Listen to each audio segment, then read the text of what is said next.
अस्सलामु अलैकुम वरहमतुल्लाहि वबरकातुह।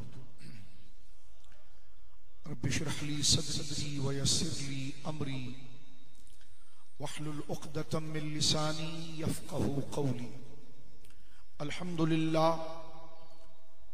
अल्हम्दुलिल्लाहिल मुब्दिइल मुईदिल गनीय्यिल हमीद ज़िल अफ़्विल वासिअ वल इक़ाबिश शदीद वस्सलातु वस्सलामु अला अशरफिल अंबिया'i ख़ातिमिन नबिय्यीन सय्यिदिल मुरसलीन शफ़ीइल मुज़निबीन सय्यिदिल अव्वलीन वल आखिरीन सय्यिदिना व हबीबिना नबियना व करीमिना व मौलाना मुहम्मद सल्लल्लाहु अलैहि वसल्लम अब्दुहु व रसूलुहु बिल हुदा व दीनिल हक़्क़ अरसला।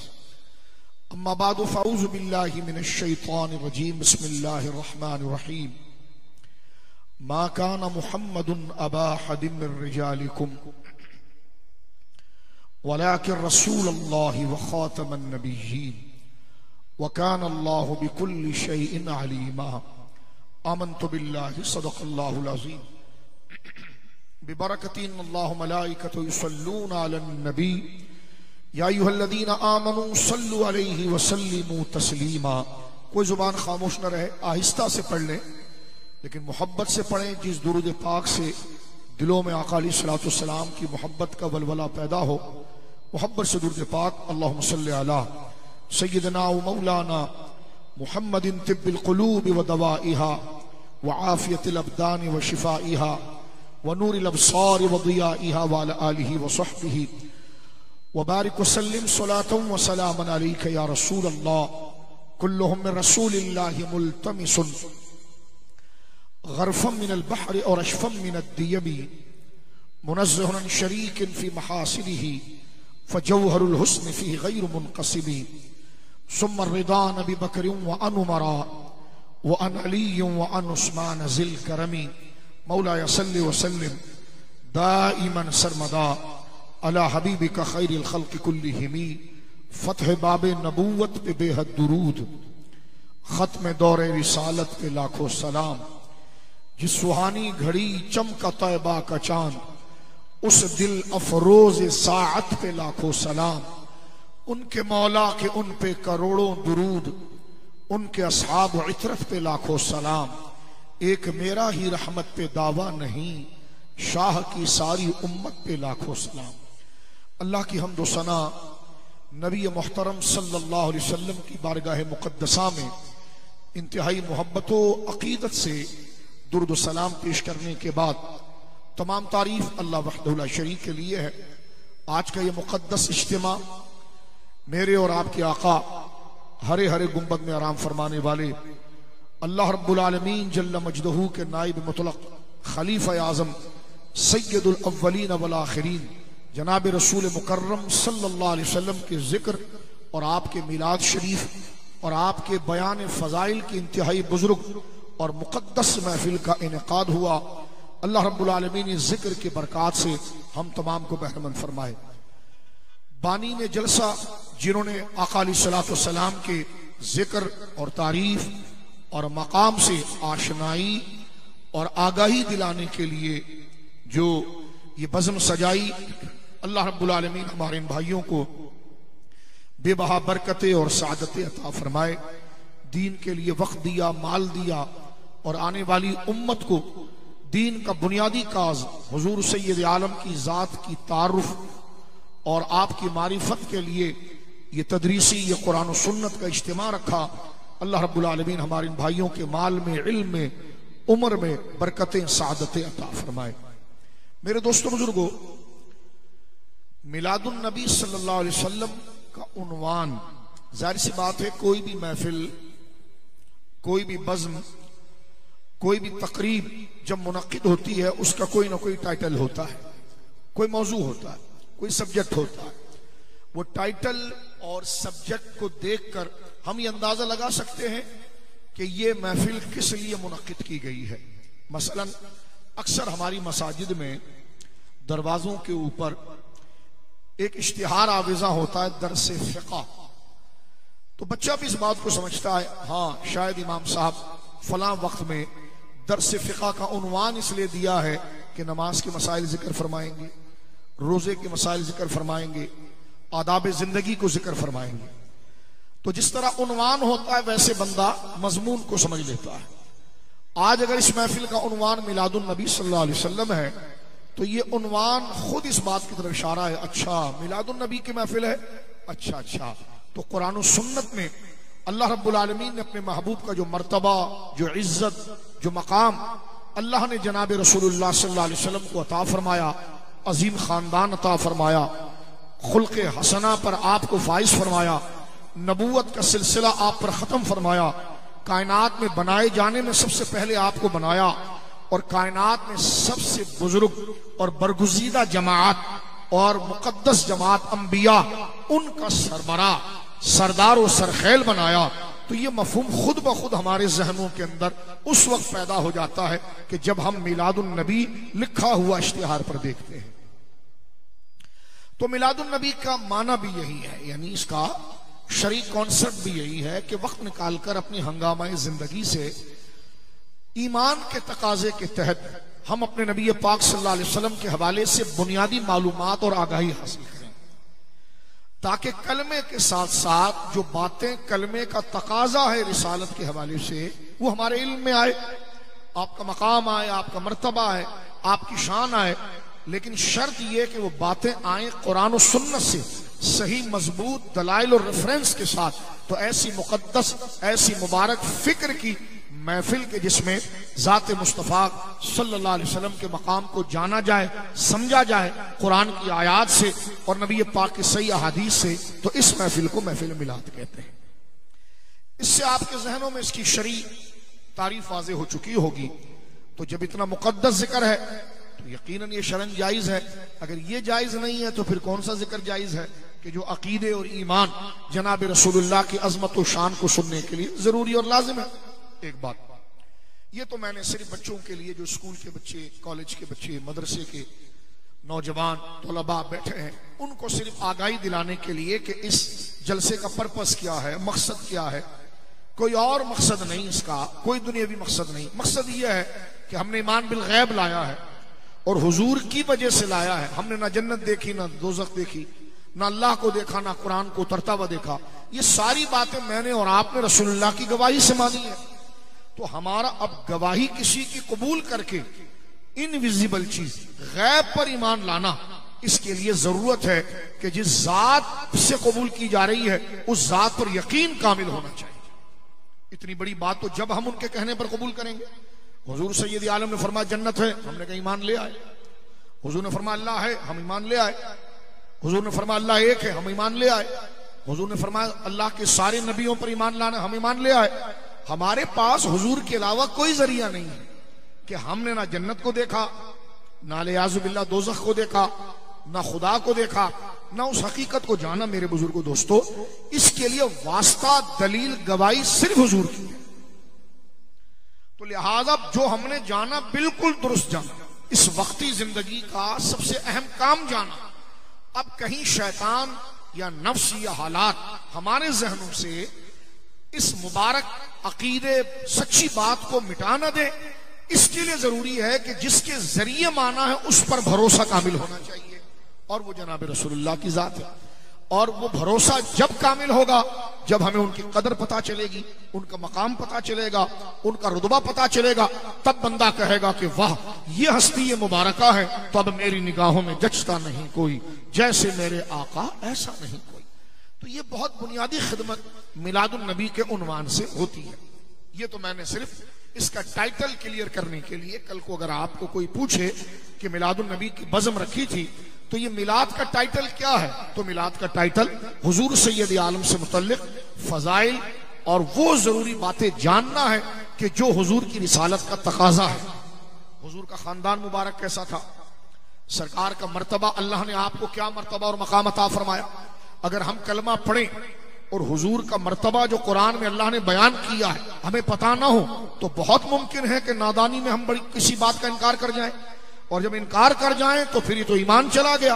तो मिलादुन नबी सरासर तालीम, तदरीस और दीन को समझाने की बड़ी खूबसूरत बज़्म का नाम होता है। आप समझ गए होंगे शायद। इसका दूसरा पहलू कि मेरा और आपका रिश्ता जनाब रसूलुल्लाह से किस कदर गहरा होना चाहिए। हमारा रब, हमारा खालिक, हमारा मालिक जिस चीज को जनाब रसूल, हमारा जो ताल्लुक रसूल के साथ, उसको इतना करीब करना चाहता है कि हमारी नमाज, हमारा रोजा, हमारा कलमा, सबको अल्लाह ने रोक दिया है हुजूर की मोहब्बत। अल्लाह ने यह तरीका बना दिया। अगर पूरी जिंदगी हम अल्लाह अल्लाह करते रहे तो बात तो सच कह रहे हैं, अल्लाह रब्बुल आलमीन जल्ला जलालहू का नाम, अल्लाह की वहदानियत का नाम, नमाजें पढ़ रहे हैं, सब बड़ी बुनियादी बातें हैं, लेकिन इसको कंडीशन लगा दी अल्लाह ने हुजूर के ताल्लुक के साथ। और ये मजबूरी नहीं है, ये अल्लाह का निजाम है, अल्लाह का कानून है।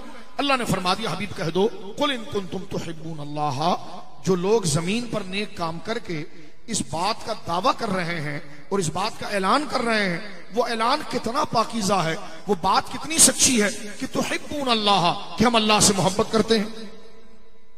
अब इससे बड़ी सच्ची बात क्या होगी कायनात? इससे बड़ी इंसान के लिए महराज क्या होगी कि वो इस बात का एतराफ कर जाए कि मैं अल्लाह से प्यार करता हूं। मुझे बताइए, इससे बड़ा तो कोई दावा, इससे बड़ी तो कोई खूबी एक मोमिन के नजदीक नहीं कि जब उसका दिल अल्लाह की मोहब्बत के लिए तैयार हो जाए। रब फरमाता है अगर लोग ये कहें कि तुहिब्बून अल्लाह, मुरादी माना आपके जहन के हवाले से कि हम अल्लाह से मोहब्बत कर रहे हैं या मोहब्बत का दावा कर रहे हैं, तो आगे कंडीशन कुरान ने लगा दी, फत्तबिऊनी, उनसे कहो ये कहने की भी जरूरत नहीं है, तुम मेरे महबूब के पीछे चलो, युहिब्बुकुमुल्लाह, अल्लाह खुद तुमसे प्यार करेगा। तुम तो चले थे ये बात करने ना कि हम अल्लाह से प्यार करते हैं, अल्लाह ने फरमाया इस दावे को सच्चा साबित करो मेरे महबूब की गुलामी से। कितनी बुनियादी बात है। देखें, आज मैं और आप, दाढ़ी शरीफ है, अमामा है, नमाज है, कलमा है, ये क्या है? हम सबूत दे रहे हैं कि हम अल्लाह को चाहते हैं, अल्लाह से मोहब्बत करते हैं। और मोमिन है ही वही कि वल्लज़ीना आमनू अशद्दु हुब्बन लिल्लाह, सबसे ज्यादा अपने रब से प्यार करता है। कुरान की आयत सूरह बकरा की। लेकिन अल्लाह ने फरमाया कि जो ये दावा करता है, और यकीनन इंसान की कमाल की मेराज है कि जब उसमें रब्बे करीम की मोहब्बत और फरमान बरदारी का जज्बा जागे। लेकिन अल्लाह फरमाता ठीक है, तुम ऐलान तो कर रहे हो, लेकिन फत्तबिऊनी, हबीब उनसे कहो कि वो तेरी इत्तिबा करे, तेरे पीछे चले, तुझसे मोहब्बत करे। युहिब्बुकुमुल्लाह, उन्हें कहने की जरूरत नहीं, खुदा खुद उनसे प्यार करेगा। तो इस आयत में सिंपल कॉन्सेप्ट बता दिया कि दीन इस्लाम में रसूलुल्लाह की कितनी अहमियत और कदर है, कितनी अहमियत और कदर है। कुरान करीम में देखें आगे, अगर आप दूसरी आयत की तरफ चलें, सूरह बलद 30वें पारे में आयत है, सूरत है पूरी, ला उक़सिमु बिहाज़ल बलद व अंत हिल्लुम बिहाज़ल बलद व वालिदिन व मा वलद। ला उक़सिमु बिहाज़ल बलद, हबीब हमें कसम है मक्का शहर की। और जाहिर सी बात है, कसम किसी जगह की खाई जाए या उठाई जाए तो उसमें कोई कदर होनी चाहिए, शान बेकार चीज की तो कोई कसम नहीं उठाता। और अगर मक्का की कसम उठाई है तो वहां तो हजारों चीजें हमें कदर वाली नजर आती हैं। पूरा हरम खुद कदर वाला है, काबा शरीफ खुद कदर वाला है, जमजम शरीफ खुद कदर और अजमत वाला है, मताफ मस्जिदुल हराम खुद कदर और अजमत वाली है, पूरा शहर कदर वाला है। लेकिन आगे फरमाइए सब कदर वाले हैं, लेकिन हमने कसम इसलिए नहीं उठाई, ये हैं सब कदर वाले। वो अंत हिल्लुम बिहाज़ल बलद, हबीब तू यहां रहता है, तेरी वजह से शहर की कसम उठाई है। तो क्या मुझे और आपको ये बात समझ में नहीं आती कि काबा की हुर्मत मुसल्लम है, सफा मरवा की हुर्मत मुसल्लम है, मताफ मस्जिद हराम की हुर्मत मुसल्लम है, जमजम शरीफ की हुर्मत और इज्जत मुसल्लम है। लेकिन रब ने अपनी कसम की वजह, जाहिर सी बात है कि रब कसम उठा रहा है, तो जो कसम उठाता है देखा जाता है वो किसी कदर की कसम उठाएगा। तो ये सारी कदर का पूरा माहौल है, अजमत और इज्जत का माहौल है। लेकिन रब ने जवाब कसम आगे बयान कर दिया, वो अंत हिल्लुम बिहाज़ल बलद, दरअसल हमने कसम मक्का की वजह से नहीं उठाई, खाना काबा की वजह से नहीं उठाई, सफा मरवा की वजह से नहीं उठाई। ये बात नहीं कि वो इज्जत के लायक नहीं, वो इज्जत के लायक हैं, लेकिन हम कसम महबूब की वजह से उठा रहे हैं ताकि पता चले कि काबे को भी इज्जत उसकी वजह से है, जमजम को भी इज्जत उसकी वजह से है, मस्जिदुल हराम को भी इज्जत उसकी वजह से है। वो अंत हिल्लुम बिहाज़ल बलद, हबीब मक्का शहर की कसम इसलिए है कि तू वहां रहता है। दो आयतें हो गई। इससे आप अंदाजा लगाइए कि जनाब रसूल करीम सल्लल्लाहु अलैहि वसल्लम की इज्जत व कदर शान और हुर्मत को अल्लाह ने कैसे बयान किया। अब मैं तीसरी आयत की तरफ आपकी तवज्जो ले जाता हूं, सिर्फ कुरान शरीफ का थोड़ा सा मुताला करें। आप आ जाए 90 पारे में। पहला पारा हमने पढ़ा, तीसरा पारा पढ़ा, 30वां पारा पढ़ा। अब आ जाइए आप 90 पारे में। 90 पारे में सूरत है सूरतुल आराफ। सूरतुल आराफ ये तरतीब मसहफ से कुरान की 7वीं सूरत है, जैसे सूरह फातिहा पहले है। और पारों में अगर आप इसको तलाश करेंगे तो मेरे बुजुर्गों दोस्तों ये 9वां पारा है। और जो मैं आयत से समझना चाह रहा हूं वो 2 आयतें हैं, आयत नंबर 156, आयत नंबर 157। ये खोल के इसलिए मैं इसको डिस्क्राइब कर रहा हूं, खोल रहा हूं, ताकि घर जाकर आप कुरान मजीद लेकर जौक रखें तो इसको जरा मजीद समझने की कोशिश करें। सूरतुल आराफ जो है यह मक्की सूरत है। आयत नंबर 156 में 155 में अल्लाह रब्बुल आलमीन ने हजरत मूसा अलैहिस्सलाम का जिक्र किया है।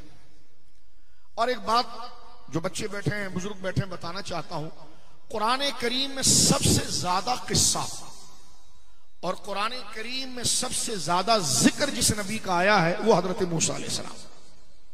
इसको जरा मेंशन कर लें। हजरत मूसा अलैहिस्सलाम का किस्सा, ये अलग बात है कि हजरत यूसुफ अलैहिस्सलाम के लिए कुरान मजीद में पूरी एक सूरत है सूरतुल यूसुफ, लेकिन हजरत यूसुफ का जिक्र कुरान में नाम लेकर इतनी दफा नहीं आया, बार बार इतना रिपीट नहीं हुआ जितना रिपीट हजरत मूसा अलैहिस्सलाम का हुआ। क्यों हुआ? इसकी लॉजिक क्या है? इसकी लॉजिक यह है कि हजरत मूसा को जैसी कौम से सामना था और जैसे हालात से सामना था, नबी पाक को बिल्कुल वैसे ही सामना था। जैसी जहनियत, जैसी समझ, जैसी हरकतें, जैसा मिजाज हजरत मूसा की उम्मत का था, वही हुजूर को जिनका सामना था सल्लल्लाहु अलैहि वसल्लम उनका था। तो अल्लाह रब्बुल आलमीन इरशाद फरमाता है, वकुल्लन नकुस्सु अलैका मिन अंबाइर रसूल लिनुसब्बित बिही फुआदक। हबीब, हम आपको एक एक रसूल का वाकया सुनाएंगे, एक एक नबी का की जिंदगी आपके सामने रखेंगे, इसलिए कि आपके पास जब कोई मुश्किल सामने आए तो उसके हल के लिए आपको कोई मॉडल चाहिए, कोई मिसाल चाहिए। तो हम नबियों का किस्सा आप पर इसलिए उतारते हैं। सूरतुर राद में पढ़ रहा हूं, अल्लाह फरमाता है लिनुसब्बित बिही फुआदक, ताकि आपके दिल को मजबूती मिले। जाहिर सी बात है, अगर आप कोई बिजनेस कर रहे हैं और आपको बड़ा हार्ड लग रहा है तो आपको पता चलेगा कि उस बिजनेस आपसे पहले भी कुछ लोगों ने ये काम किया और उनको भी ऐसे हालात फेस करने पड़े, तो आप कहेंगे यार ये तो एग्जाम्पल, इससे आपके अंदर हिम्मत पैदा हो, एक कुव्वत पैदा हो कि मसला हल हो सकता है, पहले वालों ने भी हल किया है। तो अल्लाह रब्बुल आलमीन ने नबी पाक सल्लल्लाहु अलैहि वसल्लम की तरबियत अल्लाह ने फरमाई है। तो अल्लाह रब्बुल आलमीन जल्ल वाला ने फरमाया, हबीब हमने ये किस्से आप पर इसलिए उतारे हैं ताकि आपका दिल मजबूत हो और जो हालात मुश्किलात आपके सामने आए, ऐसे ही हालात और मुश्किलात हजरत मूसा के सामने आए थे तो उन्होंने ये करके इसको हल कर दिया था, आप भी इसको हल कर दें। ठीक, इसका शोर खत्म करो बेटा माइक से और तवज्जो कीजिए जरा, इसका शोर खत्म करो। अब जो मैं बात आपके सामने करना चाहता हूं बड़ी क्लियर है, क्योंकि हम हुजूर अलैहिस्सलातु वस्सलाम की अजमत व शान को बयान कर रहे हैं। मैंने अर्ज किया कि सूरतुल आराफ से 2 आयतों से अभी हम मदद लेंगे, आयत नंबर 156, आयत नंबर 157। हजरत मूसा का इसमें जिक्र मौजूद है। और एक बात ये भी मैंने सुन ली, आपने सुन ली कि जनाब कुरान में सबसे ज्यादा जिक्र हजरत मूसा का है। उसकी वजह यह है, उसकी वजह भी बता दी कि हुजूर की उम्मत, हुजूर के पेश आने वाले मसाइल और मामलात कठिन वो ऐसे ही हैं जैसे हजरत मूसा पर गुजर चुके हैं। तो अल्लाह रब्बुल आलमीन ने हुजूर के हौसले को बढ़ाने के लिए, हिम्मत को बढ़ाने के लिए, हुजूर की तरबियत करने के लिए अल्लाह ने वो सारी बातें बयान फरमाई। आप जरा गौर कीजिए, आप तवज्जो के साथ, बड़ी कीमती बात है। हजरत मूसा अलैहिस्सलाम का कौन सा वाक़या यहां खास डिस्कस हो रहा है 156 के अंदर क्योंकि इसके बाद जो आयत आ रही ना 157, उस एक आयत में हुजूर की 9 शान अल्लाह ने बयान की। ये जरा मोहब्बत के साथ और ईमान के जौक में समझ लीजिए।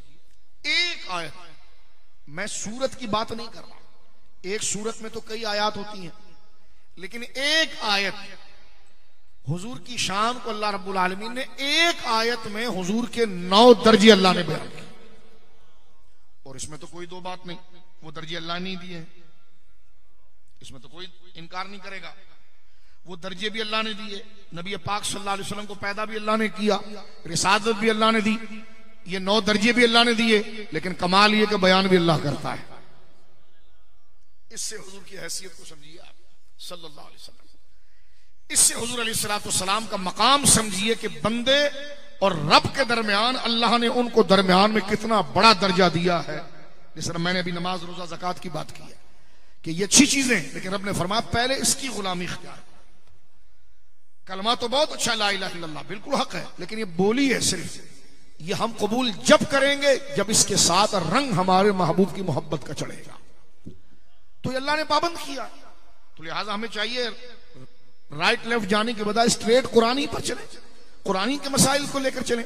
अब आप देखिए आयत नंबर 157, मुख्तसर बात करेंगे ताकि थोड़े वक्त में आप थोड़ी बात समझकर याद कर सकें। पारा नंबर 9, सूरत नंबर 7, सूरतुल आराफ। मेरे बुजुर्गों भाइयों, लाइक इज्जत भाइयों, आयत नंबर 157 जो बाद में मैं पढ़ूंगा, इस एक आयत में दिमाग में बिठा लीजिए हुजूर की 9 शाने बयान। कितनी जी? मुंह हिला दें थोड़ा सा। 9 शाने बयान। और ये बयान मैं नहीं कर रहा, आप नहीं कर रहे हैं, वो कर रहा है जो इन्नल इज्जत लिल्लाहि जमीआ, सारी इज्जत, सब इज्जतों का मुंतहा वो रब है, खालिक व मालिक है। वो मोहताजी से, वो झुकाव से पाक है, वो समद और बेनियाज है। वो बेनियाज तो है, लेकिन महबूब को बनाकर मोहब्बत ऐसी है कि बंदों से नहीं कहता कि ये शाने बयान करो, फरमा मैं तुम्हें बताता हूं ये कौन है। इसी बयान को महफिल मिलाद कहते हैं। आयत नंबर 157 में 9 शाने अभी मैं पढ़ता हूं आपके सामने, 2 आयतें फिर गुफ्तगू खत्म करते हैं। इससे पहले ऊपर आयत नंबर 156 में एक वाकया लिखा हुआ है, उससे थोड़ा और ऊपर चले जाएं 155 में, 154 में। हुआ यह है कि हजरत मूसा अलैहिस्सलाम की कौम ने हजरत मूसा अलैहिस्सलाम को बहुत परेशान किया। आपने पढ़ा कि फिरौन के चुंगल से उनको निकाला, फिरौन उनको कत्ल करता था, उनको मजदूर बनाकर रखा था, उनको बुत परस्ती पर लाता था। हजरत मूसा ने निकाला, हजरत मूसा फिरौन से लड़े, फिरौन समंदर में गर्क हो गया। और ये मुस्तकिल स्ट्रगल अपनी उम्मत के साथ करते रहे, लेकिन उम्मत ऐसी थी कि हर नवीनता के पीछे भागती थी। जैसा हमारा एक मिजाज है, जो बाहर से आए वो हीरो होगा, मैंने कहा नजरिया देखा जाता है। और हमारी कौम या हमारे मुल्क के हुक्मरानों को नहीं समझ में आ रहा है। मैं कह रहा हूं कि भाई आपने इंपोर्ट तो बंद की है, लेकिन ये मजहब को इंपोर्ट करना कब से शुरू कर दिया है? इसको भी जरा बंद करें आप। मुहर्रम आता है तो दूसरा इंपोर्ट होता है, ये आता है तो इंपोर्ट। ये सारी पोटेंशियल अल्हम्दुलिल्लाह पाकिस्तान में मौजूद है। तो बाहर से आपको कोई मजहब कभी रियाल या डॉलर के इस तौर पर एडॉप्ट करने की जरूरत नहीं। जिस तरह आपने एक्सपोर्ट को जारी रखा और इंपोर्ट को रोका है, तो खुदा के वास्ते करीब मुमालिक से इंपोर्ट रोकिए। मुल्क मुतहमिल नहीं है किसी फिरकावारियत का। मैं आगे बढ़ना चाह रहा हूं, जरा तवज्जो कीजिए। आयत नंबर 156 में हुआ क्या कि हजरत मूसा अलैहिस्सलाम, जब आपकी उम्र शरीफ का आखिरी वक्त आया, ये बात थोड़ा जहन में रख लीजिए, थोड़ी सी बात से ज्यादा समझ लीजिए कि आपने अपनी उम्मत के लिए बड़ी परेशानी उठाई, बड़ी मुशक्कत उठाई। उम्मत इतनी लालची और हरीश थी कि हर आने वाले को पीर बना लेती और हजरत मूसा की कदर छोड़ देती, हर आने वाले को इमाम बना लेती। जैसे हजरत मूसा अलैहिस्सलाम रब्बे करीम से कलाम के लिए कोहे तूर की पहाड़ी पर जाते थे। कुरान ने कहा कल्लमल्लाहु मूसा तकलीमा, कोई शक न रहे मैं आयत पढ़ रहा हूं। अल्लाह फरमाता हमने मूसा से कलाम किया अलैहिस्सलाम। वो कैसा था हमें नहीं पता, क्योंकि अल्लाह का कलाम आवाज से पाक है। वो कैसा कलाम होता था? लईसा कमिस्ली शै, हमारे पास कोई ऐसे एग्जाम्पल नहीं है कि जिससे इस बात को समझाएं, क्योंकि ये मुतशाबिहात में से है। हम सिर्फ इस पर ईमान लाते हैं कि रब ने हजरत मूसा से कलाम किया, लेकिन उसको एक्सप्लेन करने के लिए ना हमारी अकल में इतनी गुंजाइश है, ना हमारे अल्फाजों में इतनी कुशादगी है। ये सुन लिया। आगे चलता हूं। हजरत मूसा अलैहिस्सलाम कोहे तूर पर गए, पीछे कौम के अंदर सामरी, सूरह ताहा में भी जिक्र है, उसने एक बछड़ा बनाया। कौम कहने लगी मूसा के रब को मानकर क्या करेंगे, वो तो दिखता भी नहीं है, ये तो दिख भी रहा है और बात भी कर रहा है। तो वो कौम जिनको हिदायत पर लाया था, सारी कौम बछड़े के पीछे चली गई। अब जब हजरत मूसा लौट कर आए तो देखा कि कौम तो शिर्क में मुब्तला हो गई। यानी इतनी मेहनत के बावजूद खुदा की तौहीद को सिखाया, तो एक चमकदार चीज देखी तो लपक पड़े, आई पतलून देखी तो लपक पड़े। तो ये नवीनता बंदे का बेड़ा गर्क करता है। तवज्जो, आप चल पड़े उस तरफ। कौम पर अजाब आया और सारे मार दिए गए। हजरत मूसा ने अल्लाह के हुजूर दुआ की कि या अल्लाह माफ कर दे इनको और इनको जिंदा फरमा दे। अल्लाह ने अपने करम से दुआ को कबूल किया और कौम को दोबारा जिंदा कर दिया। अब मैं बिल्कुल मौजू के करीब आ चुका हूं, वो रब्त आपको बता रहा हूं ताकि ये आयत 156 आपको समझ में आए। हजरत मूसा को रब ने दोबारा तलब फरमाया कोहे तूर पर। हजरत मूसा ने रब से बात करनी होती थी तो कोहे तूर पर जाते थे, लेकिन नबी पाक को किसी पहाड़ी पर नहीं बुलाया जाता था, कलाम खुद आप तक आता। यह भी एक मकाम महबूबियत और बुजुर्गी है। हजरत मूसा को रब से हम कलाम होना हो या रब ने हजरत मूसा से बात करनी हो तो एक पहाड़ी को मुतय्यन किया था, लेकिन रब ने जब अपने हबीब से बात करनी हो तो हबीब अगर बिस्तर में भी हो तो फरमाया या अय्युहल मुज़म्मिलो, ए चादर में लिपटे हुए महबूब, क़ुमिल लैला इल्ला क़लीला। इससे मकाम मुस्तफ़ा करीम सल्लल्लाहु अलैहि वसल्लम और वाज़ेह होता है। हजरत मूसा को रब्बे करीम ने इस वाक़े के बाद, सामरी के वाक़े के बाद, जब कौम ने तौबा कर ली, माफी मांग ली, अल्लाह ने जिंदा कर दिया। अब कौम जो है मौजूद है। अल्लाह रब्बुल आलमीन ने दोबारा आपको तलब किया कोहे तूर पर। हजरत मूसा जाने लगे तो 11 बंदे पीछे लग गए। उन्होंने कहा हम भी जाएंगे। कहा तुम क्यों जाओगे? कहा हम रब से बात करेंगे, रब को देखेंगे। फरमाया ये तुम्हारा मनसब नहीं है, ये बहुत पुरानी गलत फिक्र है कि नबी हमारी तरह होता है, जो आज तक चल रही है। क्योंकि जब आप बात कर सकते हैं तो हम क्यों नहीं कर सकते? जब आप देख सकते हैं तो फरमाया ये तुम्हारी कैपेसिटी नहीं। तो कहा आप भी इंसान हम भी इंसान। फरमाया मैं तुम्हें दिखने में इंसान लग रहा हूं, लेकिन कमाल वो है कि सारी मखलूक को वो शर्फ नहीं जो खुदा ने मेरी आंखों को और मेरी समातों को अता फरमाया। खैर, लेकिन कौम टलने का नाम नहीं ले रही। आपने फरमाया चलो बहुत करीब आ रहे हैं, चंद मिनट में बात को खत्म कर देंगे, लेकिन ये 3 बातें आप अगर जहन में रखें तो ये पहला कतरा होगा दीन को समझने का। इसके बाद आगे चलना शुरू करेंगे। अल्लाह मौका हमारे लिए आसान कर दे। हजरत मूसा उन 11 को लेकर चले गए कोहे तूर पर। रब्बे करीम हम कलाम हुआ। अल्लाह अकबर। जैसा कलाम था, अगर यहां वजीर आजम आकर बात करे तो लोगों पर कितना रोब तारी हो जाएगा कि वजीर आजम साहब आ गए। एक एग्जाम्पल दे रहा हूं, यहां चीफ ऑफ आर्मी आ जाए, एक बड़ा ओहदा, इज्जत वाला ओहदा है, बड़ा मनसब है उनका, वो आ जाए तो लोग कितने मरूब हो जाएंगे। तो जहां खुदा कलाम कर रहा, उसकी हैबत, उसका रोब कैसे होगा। हजरत मूसा अलैहि सलाम पर जब कलाम का सिलसिला शुरू हुआ और खत्म हुआ तो कौम चीख पड़ी, हमें क्यों नहीं दिखाया? वो जो 11 बंदे थे, हमें क्यों नहीं दिखाया, हमें क्यों नहीं बताया, हम जा रहे हैं दोबारा, अब नहीं रहेंगे यहां पर। बिजली खतरनाक किस्म की कड़की पहाड़ी पर, और वो 11 के 11 पर गिरी, क्योंकि बेदबी कर रहे थे, तुम्हारा एक मनसब नहीं है, तुम उधर हाथ मार रहे हो। हजरत मूसा ने देखा कि ये 11 मर गए, पहले मरे उनके लिए दुआ की, फिर हजरत मूसा ने हाथ उठाई अल्लाह की बारगाह में। अब बिल्कुल आयत के करीब हम आ गए। या अल्लाह मेरी कौम ऐसी बेएतमादी है, अगर ये 11 यहां मर गए तो मैं अकेला नीचे गया तो कौम कहेंगी कि मूसा ने 11 को मार दिया। या अल्लाह रहम फरमा, क्योंकि नबी जो है वो बाप से ज्यादा उम्मत को चाहता है। हजरत मूसा पूरी कोशिश कर रहे हैं कि ये नाफरमानी करके जहन्नम में ना जाए। रब से आखिरी दफा रिक्वेस्ट करते हैं या अल्लाह इनको जिंदा कर दे और माफ कर दे। रब ने जिंदा कर दिया, माफ हो गया। अब जब नीचे उतरने लगे ना पहाड़ी से, तो आपका दिल भर आया कि कब तक ये नाफरमानियां करते रहेंगे, इन पर अजाब आएगा, मैं रब के आगे अर्ज करूंगा, रब करम फरमाएगा। तो आज अल्लाह से एक आखिरी बात मांग लें बस, क्योंकि हजरत मूसा की उम्र शरीफ भी ज्यादा हो गई थी। और आपके विसाल मुबारक का वक्त भी करीब था, तो आपने पहाड़ी पर खड़े होकर रब से एक जुमला कहा अपने उम्मत के बारे में। यह है आयत नंबर 156। इस तरतीब के साथ देखें। अब हजरत मूसा क्या कह रहे हैं?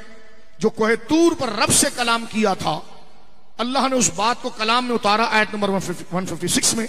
ये पूरी तरतीब मैंने इसलिए बयान की ताकि कनेक्शन जुड़ जाए। अब हजरत मूसा रब के हुजूर कहते हैं, अल्लाह रब्बुल आलमीन जल्ला वाला की बारगाह में कहते हैं, वक्तुब लना फी हाज़िहि दुनिया हसना व फिल आखिरति इन्ना हुदना इलैक। ये आयत नंबर 156। या अल्लाह लिख दे मेरी उम्मत के लिए दुनिया की सारी भलाई और आखिरत की भलाई। ये गुनाह करते हैं, मैं दुआ करता हूं, फिर तू माफ करता है, तो बस या अल्लाह आखिरी फैसला कर, वक्तुब लिख दे, वक्तुब लना लिख दे मेरी उम्मत के लिए, फी हाज़िहि दुनिया हसना दुनिया की सारी भलाई, वो फिल आखिरत आखिरत की सारी भलाई। सब मांग लिया। इन्ना हुदना इलैक, या अल्लाह मैं अपनी उम्मत के साथ तेरी बारगाह में रुजू लाया हूं। कहता आजिज़ी वाला कलाम है। अल्लाह किस तरह अपने रब से मांग रहे हैं, या अल्लाह माना ये निकम्मे हैं, नाफरमान है, लेकिन इनको हिदायत पर कायम कर दे और ऐसा कायम करके दुनिया की सारी भलाइयां दे दे, तवज्जो, और आखिरत की सारी भलाइयां दे दे। इन्ना हुदना इलैक, या अल्लाह मैं अपनी कौम के साथ तेरे हुजूर रुजू लाया हूं। ये दुआ की, ये आखिरी इल्तिजा की अपनी उम्मत के बारे में हजरत मूसा ने। आगे अल्लाह जवाब क्या दे रहा है? अल्लाह रब्बुल आलमीन फरमाता है, फसअक्तुबुहा, कलाम देखो कैसा हो रहा है, लिख दे। रब कहता अच्छा लिख दूंगा। देखिए मुकालमा हो रहा है, ये मैं कुरान पढ़ रहा हूं आपके सामने 156। वक्तुब लना, देखें कतबा यक्तुबु, तू लिख दे, उक्तुब इससे अमर है, या अल्लाह तू लिख दे। अल्लाह फरमा रहा है वाहिद मुतकल्लिम में, अक्तुबुहा नहीं, फसअक्तुबुहा। ये सीन जब फेले मुजारी के साथ रखता है तो मुस्तकबिल करीब के लिए आता है। मूसा ठीक है, आप अपनी उम्मत के लिए परेशान हैं और आपने मांगी भी बड़ी चीज है कि दुनिया की सारी भलाइयां लिख दूं और आखिरत की सारी भलाइयां लिख दूं, मुकम्मल कामयाब कर दूं।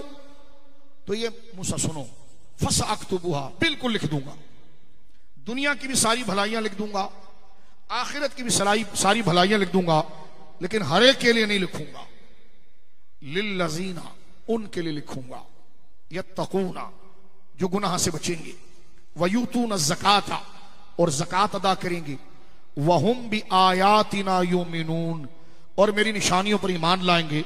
आयत 156 खत्म, अब 157 शुरू हो रही है। फरमा मूसा लिख देंगे हम भलाइयां, दुनिया की भी सारी और आखिरत की भी सारी लिख देंगे, लेकिन सबके लिए नहीं। कहे अपनी उम्मत को, अल्लज़ीना यत्तबिऊन अर्रसूल अन्नबिय्यल उम्मिया। अब हुजूर की 9 शान बयान की। फरमाया वो जो मेरा महबूब आ रहा है ना, जो रसूल है, जो नबी उम्मी है, 9 शान बयान की। उम्मत को कहे यत्तबिऊना, गुलामी उनकी कर ले, दुनिया की भी भलाई लिख देंगे, आखिरत की भी। ये कुरान है, कितने वाज़ेह तौर पर रब ने फरमाया, मूसा तुम्हारा गिड़गिड़ाना कबूल है, तुम्हारी दुआ कबूल है, लेकिन हमारी कुदरत का एक मिजाज है, हमारा ये कानून है कि मांगी तुमने सब कुछ, सारी दुनिया की भलाई मांग ली तुमने, सारी आखिरत की भलाई मांग ली। फरमा इतना बड़ा इनाम हम सिर्फ उसको देंगे जो पीछे चलेगा हमारे महबूब के। अल्लज़ीना यत्तबिऊन अर्रसूल अन्नबिय्यल उम्मिय्यल लज़ी यजिदूनहु मक्तूबन इंदहुम फित्तौरात वल इंजील यअमुरुहुम बिल मअरूफ व यनहाहुम अनिल मुनकर व युहिल्लु लहुमुत तय्यिबात व युहर्रिमु अलैहिमुल खबाइस व यदअु अन्हुम इसरहुम वल अगलाल लती कानत अलैहिम फल्लज़ीना आमनू बिहि व अज़्ज़रूहु व नसरूहु वत्तबऊ नूरल्लज़ी उनज़िला माहु उलाइका हुमुल मुफ़्लिहून। इतना देखे वो आयत इतनी मुख्तसर सी और हुजूर की शान के लिए लंबी आयत 9 सिफात के साथ अल्लाह ने नाजिल फरमाई। वक्त तो इतना नहीं है कि इस 9 सिफात की तशरीह की जाए, जिंदगी हमारी गुजर जाएगी, लेकिन इसमें जो सरकार के दर्जे अल्लाह ने बयान फरमाए ना, मेरे दोस्तों बुजुर्गों, इसके लिए वक्त निकाल कर अलग से एक नशिश, तो हम इस बात को सीखने के लिए वक्त निकालें। माहौल इस बात की इजाजत नहीं देता, लेकिन बात एक चीज पर खत्म कर रहा हूं। इतनी बात तो समझ में आई, खुदा का करम, खुदा की रहमत मिलेगी, बल्कि खुदा भी उसी को मिलेगा जो गुलाम रसूल बनेगा, गुलाम मुस्तफा बनेगा। ये रब ने कंडीशन बताई। किसी ने पूछा क्या हुजूर के बगैर खुदा मिल नहीं सकता, अल्लाह इस पर कादिर नहीं? मैंने कहा मिल सकता है। कहा फिर? मैंने कहा लेकिन नहीं मिलता। कह लगे क्यों? मैंने कहा उसको पूछ, उसने कानून ये बनाया है। एक बंदा मुझसे कहने लगा कि हुजूर की सिफारिश के बगैर अल्लाह नहीं बख्श सकता। मैंने कहा बख्श सकता है, कादिर है। कहा फिर? मैंने कहा लेकिन नहीं बख्शता। कहने लगे क्यों? मैंने कहा उससे पूछ, उसने कानून ये बनाया। तो तौहीद अपनी अकल से ना बनाओ, जैसे अल्लाह ने बना दिया उतना ही मान लो। तो हुजूर सैयद आलम को मखलूक और अपने दरमियान रखा अल्लाह रब्बुल आलमीन। वलौ अन्नहुम ज़लमू अनफुसहुम जाऊका, हबीब जिन्होंने मेरी नाफरमानी की है तो तेरे पास आए। अरे अल्लाह तेरे पास आ रहे, फरमा जाऊका मेरे महबूब के पास जाओ। वस्तगफर लहुम रसूल, फरमा जाओ मेरे महबूब के पास, और वहां पर अल्लाह रब्बुल आलमीन जल्ला वाला के मेरे महबूब के पास जो माफी मांगने मेरे पास आ रहे हो ना, जाऊका मेरे महबूब के पास जाओ, वहां पर अल्लाह से माफी मांगो। और फिर अगर रसूल तुम्हारी सिफारिश कर दे, वस्तगफर लहुम रसूल लवजदुल्लाह तव्वाबर रहीमा, उस वक्त तुम देखोगे कि रब कैसी रहमत करता है। फरमा करूंगा लेकिन दरे मुस्तफा पर तुम्हें आना पड़ेगा। क्या वहां जाए बगैर रब माफ नहीं कर सकता? मैंने कहा कर सकता है। कहा फिर? मैंने कहा लेकिन नहीं करता। कह लगे क्यों? मैंने कहा उसने कानून ये बनाया है। इतने फास्ट ना हो जाएं तर्जुमा कुरान में, और थोड़े से इल्म में इतने जज्बाती ना हो जाएं कि हमें क्या जरूरत है। तो मैंने कहा जरूरत तो रब को भी नहीं है, लेकिन रब ने कानून ये बनाया है। इस बात को जरा सिंपल अंदाज में आप समझने की कोशिश करें। मैं बात को खत्म करता हूं, कुरान के ही सब्जेक्ट से हमने बातें की हैं। ये जो हजरत मूसा अलैहिस्सलाम ने ऐसा क्या मांगा था,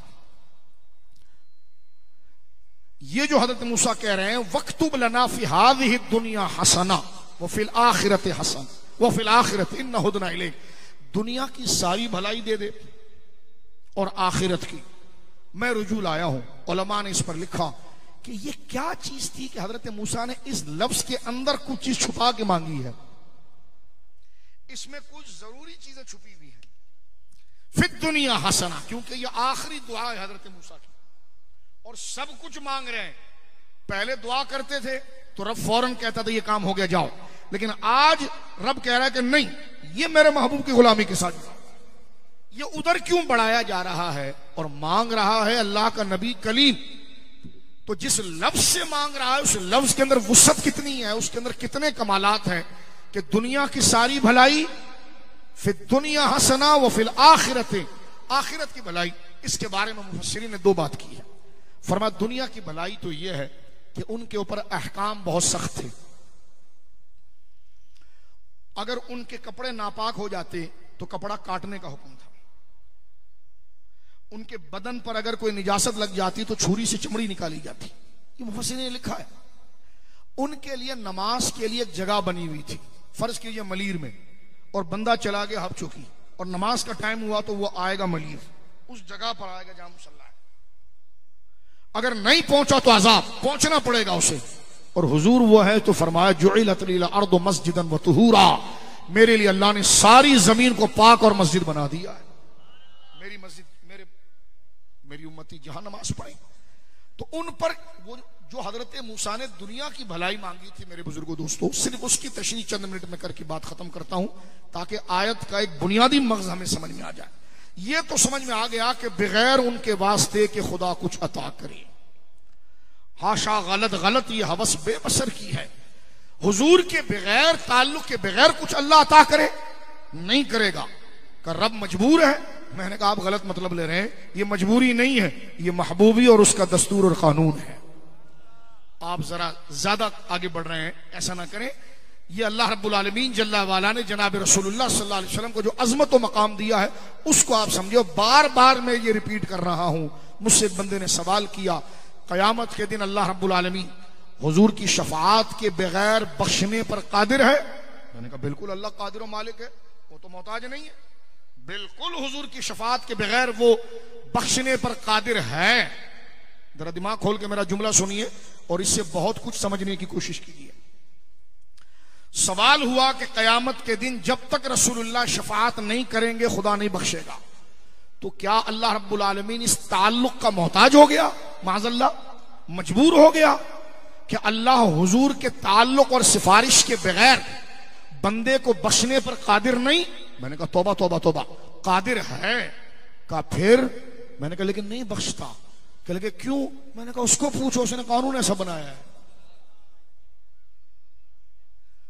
तो आप जरा उस तरफ से समझ रहे हैं, जरा सामने आकर समझिए ना मकाम मुस्तफा की हुर्मत और अजमत।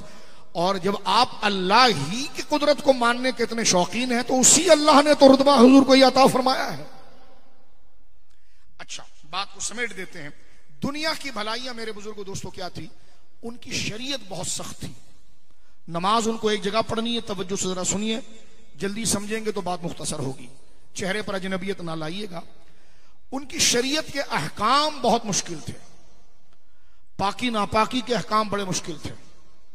उनका हाल यह था कि अलियाज़ु बिल्लाह, अगर वो कोई बंद कमरे में गलत काम करे तो दरवाजे के ऊपर लिखा हुआ होता था, चेहरे बिगड़ जाते थे। तो ये हुजूर का करम है कि अल्लाह ने हमारे ऐबों पर पर्दा डाला। ऐसा किसी के साथ नहीं हुआ। तो फिर उनका मिलाद ना हो तो फिर किसका हो? है कलमा पढ़ाने का भी एहसान गया। अब देखिए हुजूर की निस्बत की बरकत है ना, हमारे कोई अमाल ऐसे कोई पाकिज़गी वाले नहीं है, लेकिन खुदा जो करम की नजर से देखता है, उसकी कुदरत देखती है, उसकी वजह हुजूर का ताल्लुक है सल्लल्लाहु अलैहि वालिहि वसल्लम। फरमाया कि एक दुनिया की भलाई ये थी कि अहकाम में नरमी हो जाए, और आखिरत की क्या थी वो बाद में बताता हूं।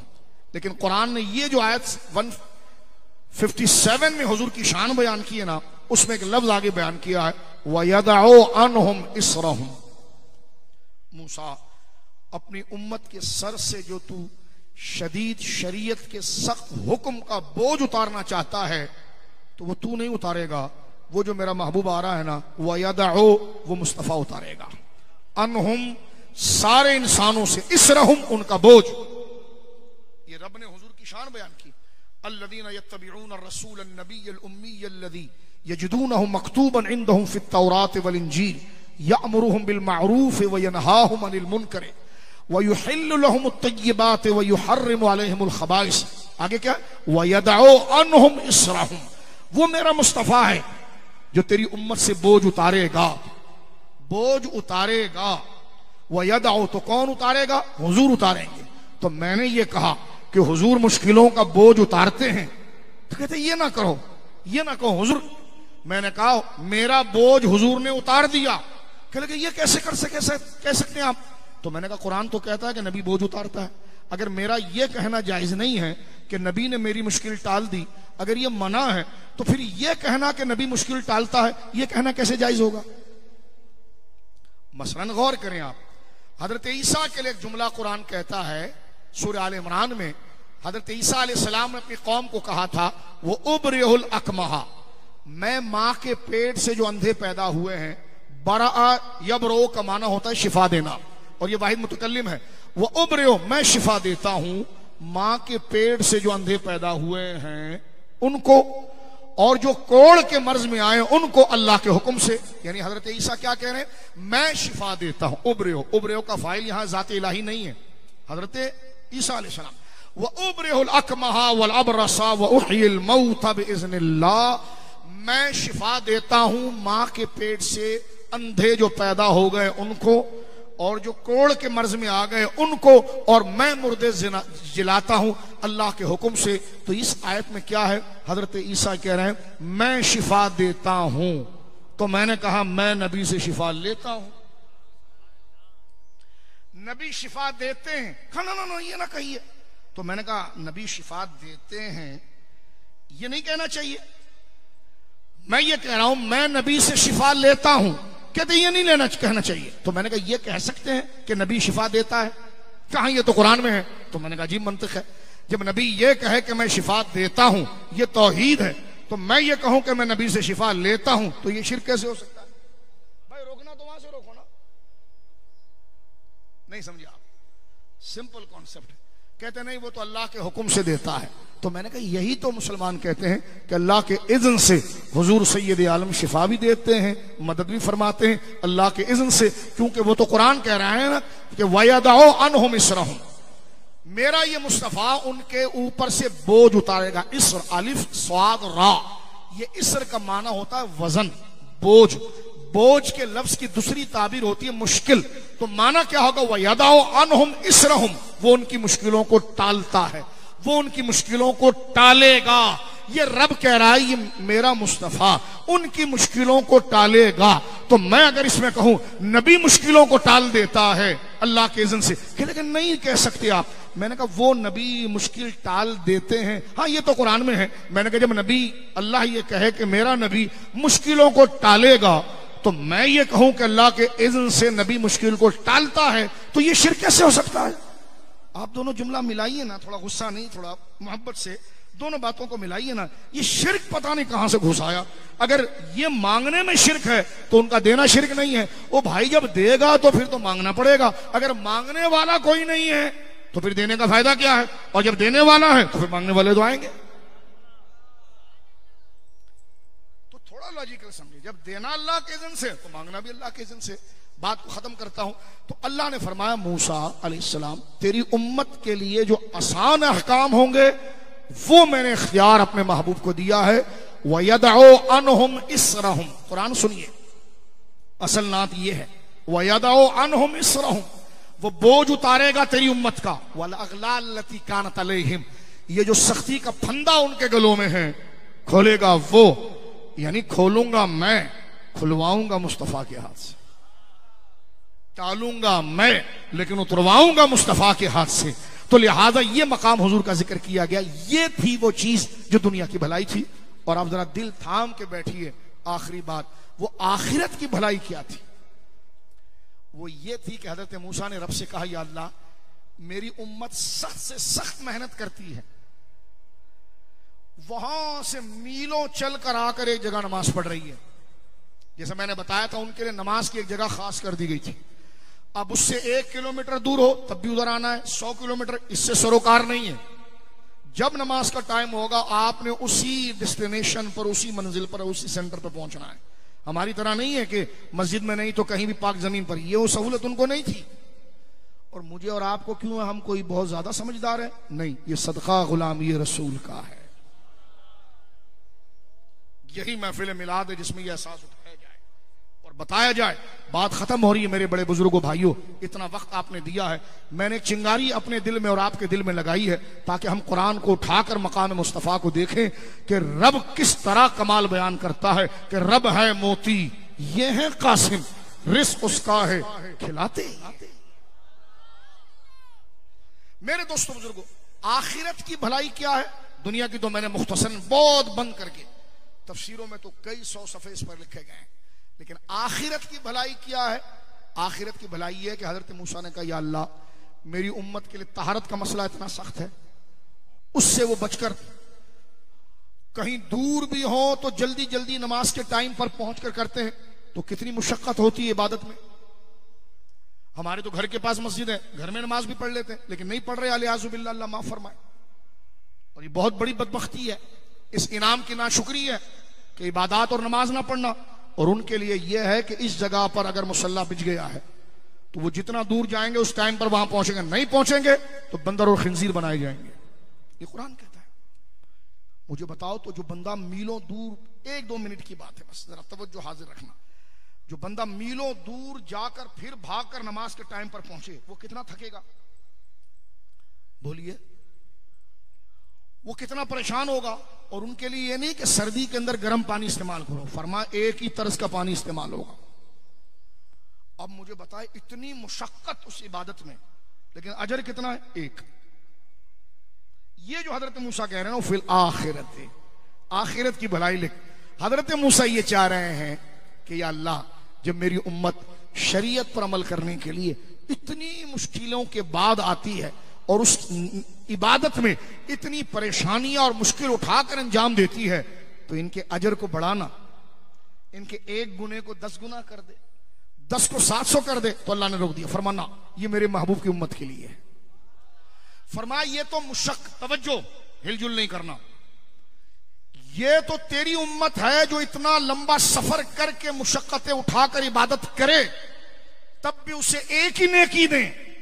मेरे महबूब की उम्मत वो होगी लेटे लेटे सुभान अल्लाह भी कहे ना तो उस पर एक नहीं 10 गुना 700 गुना उससे भी बड़ा उनके मजे में कसरत डाल दूंगा, तुम्हारी सख्तियों में भी एक रखूंगा। यह है वो दुनिया का हसना और ये आखिरत का। इसमें मेरे और आपके लिए कौन सा ऐसा कमाल था कि उनके लिए फर्ज नमाजों का अजर 1 से ना बढ़े और हमारे लिए सिर्फ नफिल का अजर 700 गुना से बढ़ जाए। फरमाया बंदो तुम्हारा कोई कमाल नहीं, तुम मेरे मुस्तफा के दायरे रिसालत में आ गए हो, मैं तुम्हें नहीं देखता हूं, अपने महबूब की निस्बत देकर कहता हूं कि और इसी को फरमाया कि ला व रब्बिल अर्श, जिसको मिला उनसे मिला, बढ़ती है कौनैन में नेमत रसूलुल्लाह।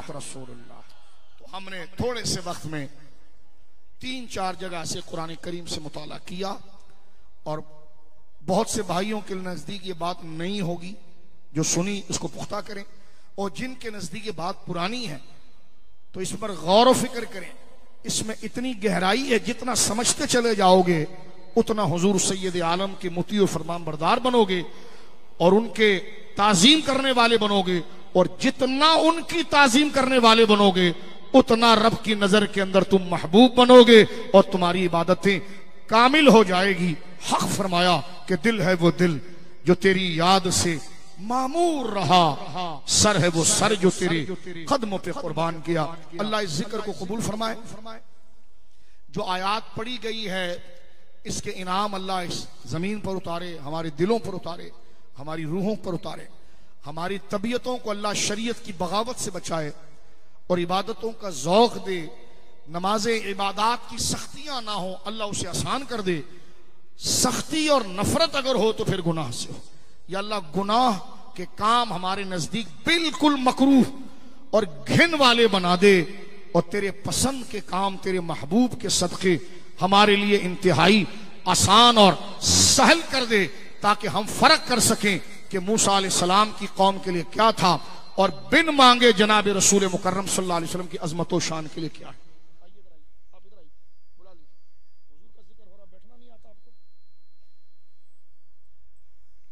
तो मेरे दोस्तों, और एक चीज ये भी है कि आदाब मजलिस भी होने चाहिए, और वो ये है कि मुझे और आपको तो हुजूर के जिक्र का आदाब भी नहीं आया, तो वो हुर्मत कहां से आएगी। कोई खुदा ने नहीं कहा मिलाद करो, ये जरूर कहा महबूब का अदब करो। तो अगर आओ तो बैठने के आदाब होने चाहिए, किस तरह बात की जाती है, क्योंकि किस नेमत से अल्लाह हमें हमकिनार कर रहा है, ये सदका जनाब रसूलुल्लाह का है। बात खत्म हो रही है। जैसे उनकी निस्बत से ये मकाम मिलेगा, वैसे अदना से सरफ नजर करने के बाद ना पीर बचाएगा ना मुल्ला बचाएगा। ये बचता भी बंदा हुजूर की वजह से है और तैर भी जाता हुजूर की वजह से है। अल्लाह अमल की तौफीक दे। व आखिर दावाना अनिल हम्दुलिल्लाहि रब्बिल आलमीन।